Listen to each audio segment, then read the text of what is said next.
Welcome to Embracing the Journey with Crystal Delgado, and this is episode 2.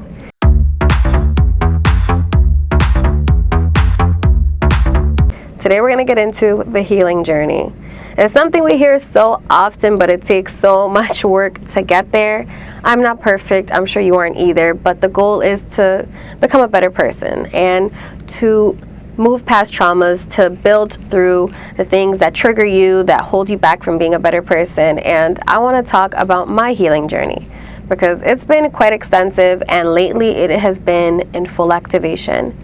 So last episode was super exciting because I talked about ending procrastinating, just starting, going towards what you want to do in life, and that was great. But from my birthday back in May, when that first episode premiered, to now in July, it has been quite challenging because I've had to adjust and heal more than I planned for. So what we're going to talk about today is how to take steps towards your healing, how to know when to take a pause, know that you're being triggered, know that the things you are facing require you to face them versus running away, and how to really step into your healing era. So with myself, I will say, let's talk about love. This is a topic that I get a lot of questions about, my relationship status, which isn't the topic of this video, but I do know that for a lot of people, their relationship status plays a huge role in their emotions and their healing and what's going on in their life, because you're essentially sharing yourself and your vulnerability and essentially your life with another person. So to make it clear, your girl is single, but I've been single for almost 2 years now, and I've learned so much. I proudly say it because I know that this has been my journey, my time to learn myself, my time to love me. I used to think it was a bad thing that I had been single for quite some time, but once I read somewhere that it said, I believe it was, you're single period, the time in your life where you're single, where you're alone, that's the only time for you. You know, you get married, you hop in a relationship. For most people, the goal is long term. The goal is for life, for lifers. And I do want it for life for one day, but I'm loving my single era and my journey because it's allowing me to learn what I love, to learn how to love myself and my love language, and be able to teach someone that one day. So therefore, in this healing journey, it hasn't always been pretty. It's not always fun. It's not just going out for drinks with the girls and having a good time at the bar. It can get ugly. It can get very lonely, and it's up to you to figure out how to give yourself that love and that affection when you don't have a partner or when you're not in a romantic relationship. So my healing journey isn't just love related. It's definitely been something I've worked through because I know that in order for me to be an amazing partner to someone one day, and in order for me to receive that love from someone, I need to pour into them. I will never get into a romantic relationship and expect them to give me everything I desire and all my needs, and I'm just sitting there taking. I'm a huge believer that in a relationship, it's 50-50. Sometimes, you know, the scale tipples over, but what are you doing for that person to make up for it on the days that you can't give them 100? So I am learning right now, how do I want to be loved? What type of partner do I want to be? I recently went on a vacation for a destination wedding, and seeing my aunt and her husband show their love so profoundly, so pure, the family they've built has definitely been my relationship goals. I love to see love. I'm a huge advocate that when the time comes and it's right, then it'll be meant to be, essentially. I don't want to be in a relationship just to say, oh, I have a partner. I want to definitely build my empire and build that with somebody and help someone else build their empire. For me, marriage or relationship is something that is so sacred that should be treated that way. I definitely protect my peace in the sense that I know my standards are pretty high, so I just choose not to entertain anybody or to really give someone the time of day if I know in my heart I'm not going to be there with them. I don't see them being somebody long term. I will say that I have closed myself off at points because I'm either focused on my career or I just feel like my list of standards is so long. How is someone ever going to meet this? So there has been points where I check myself and I'm like, okay, girl, you're healed, but why don't you want somebody that looks this way or acts this way? You know, what can I compromise in my list of standards? What are my non-negotiables? So I've worked through therapy and through my own journaling and my own reflection of, instead of having this long list of standards, what are the core values I want in a person? that has helped me tremendously, because you got to figure this out. Do you care if someone has a 6-figure career and a beautiful home and all these cars, but they don't value family, or they don't value quality time? Or do you prefer somebody who is family oriented, who is goal oriented, who's working towards a better life? And once I gain that perspective, it's helped me, because I give people more grace in dating now. I can let them show me where they're going, where they're headed, versus having these high standards that I used to sit on a date and listen to them, and I'm like, okay, they're not checking these boxes, so they're not going to see me again. Have standards for yourself, have high standards, but for me, I'm now learning that it's okay to give people a chance. If it looks like they're willing to grow into, if they're checking the core values, the core beliefs that I want in them, then it's okay. But honestly, I wanted to really discuss the healing journey, because it's something that we all need. It definitely holds you back when you have triggers and grudges and negative habits that you're holding on to, which if you let them go, you could go so far. Your healing journey is going to propel you towards your career. I know something for me that has held me back is definitely my relationship with not just self-confidence, but self-doubt. I can be confident. I know I'm that girl. I know I look good. I know I'm smart. But when it comes to pursuing more career goals and to get out the comfort zone, I definitely hold back. I feel like as a Latina, you're kind of given this blueprint of what you need to be. You need to go to school and get your degree. You need to be able to sustain for your family and for yourself, and you need to eventually be a caregiver and a mother and a wife. And sometimes I look and I'm like, oh my gosh, what am I doing? I'm nowhere near that. And those are triggers and those are insecurities. But then I let that hold me back from the career steps I want to take. There's these big jumps that I'm like, if I just said F it and I did it, how far could I go? But then I won't go for it. Or something I'm working on is to just do it. I take so much time planning and calculating and trying to have a plan B, C, D, E that I'm like, wow, the opportunity flew by, or I waited so long, it's not even possible anymore. So take the time to really forget the planning, forget having to figure it all out, and just do it. Go for it and see what happens, because I know that it's helped me back so many times that I've missed opportunities just from thinking that I'm not ready, thinking I'm not positioned, when in reality, God is literally giving you the pieces and the blueprint right then and there to have it in your hands and figure it out as you go. So that's one of the things that I'm working on in my healing journey, is no matter what, just figure it out, just go for it. What would happen if you just went all in and you didn't care what the end result was? I have feared failure for so long, and I still do. I'm working on it. I'm understanding more now that failure is simply a puzzle piece towards your bigger purpose, and every failure has a lesson in it, which is amazing, but it doesn't feel so good in that moment. So for me, it's, what can I get out of failing? I feel like it's very easy to become comfortable, because you don't want to have those yucky feelings of saying, wow, I didn't make it, or I failed, or I didn't succeed, or it wasn't even the end result that I wanted. So honestly, I'm working on being an advocate for myself, speaking up for my skills. I'm an extrovert. For most people, they're like, oh my gosh, like, you're so social and you love just taking over the room. But there are times when I'm in the rooms with those important people, I kind of not shut down, but I definitely stay quiet, become a fly on the wall. I observe, and that's something I'm working on, because I am meant to be in those rooms. I am meant to be in these places. Last week, I got back from my vacation, and I got invited to go to a fashion show with my good friend Kayla from Bogo Split.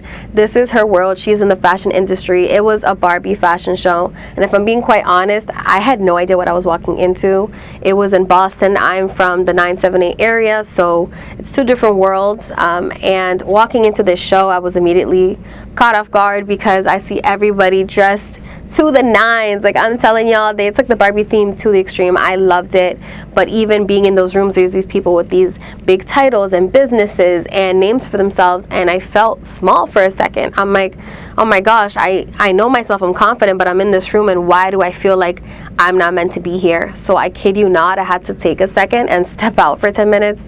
I said a prayer. I took a moment to say my affirmations. I was like, I know I'm meant to be here. I am meant to be here. I feel that I'm meant to be here. I was just speaking love into myself and pouring into me, because I didn't know what to expect or how to step into that era. So with the flip of a switch, I swear to God, ooh, I shouldn't say that, but I took time to really pour into me and talk to God, and as soon as I finished that conversation, it was like a switch flipped. And that's the power of prayer. That's the power of manifestation. When you speak love into yourself, the power of the tongue is so real. And as soon as I said my affirmations, as soon as I reassured myself that I'm meant to be in that room, that I'm meant to be around these people, I was placed here for a reason.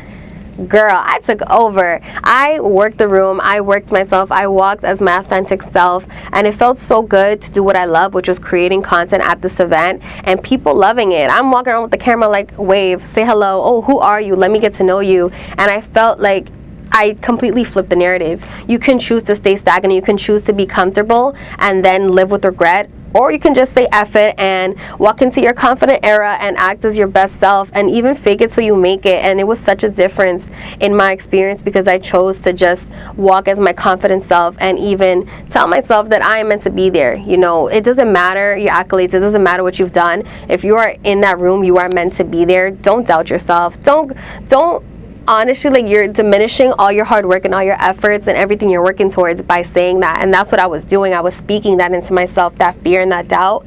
But I flipped the narrative real quick. I told myself, well, I was placed in this room, and if I wasn't meant to be here, I would have been at home. I would have been somewhere where I'm not meant to be, but I was there, and I took advantage of the opportunity, and with that came so many meaningful connections, so many experiences.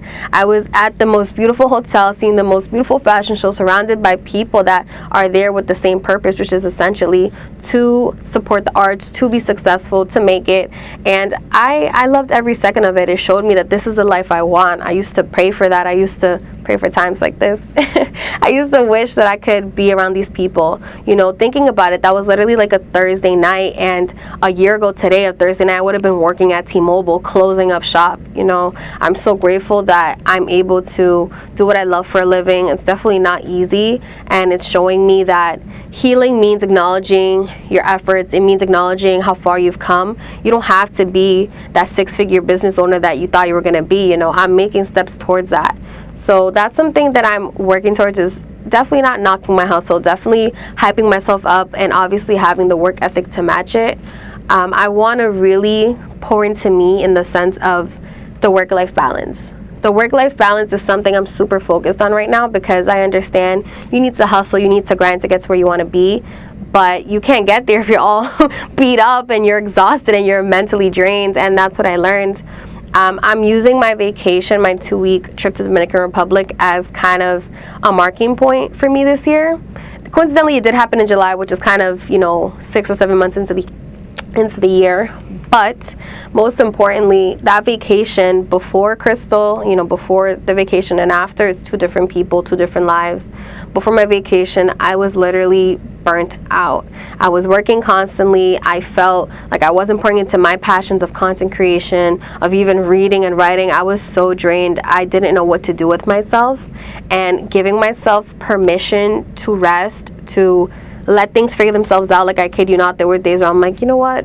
That's not my problem. Like, let me focus on me. Let me enjoy and be present in the moment, because even on the days that I was supposed to be off, I caught myself, oh my gosh, work, oh my gosh, I didn't do this, I forgot to check this off. And I'm like, girl, it's okay. Like, the world's not gonna end. And it's important to tell yourself that it's okay if your whole checklist doesn't get done, but if you got 3 or 4 things out of the 5, celebrate that and save it for tomorrow.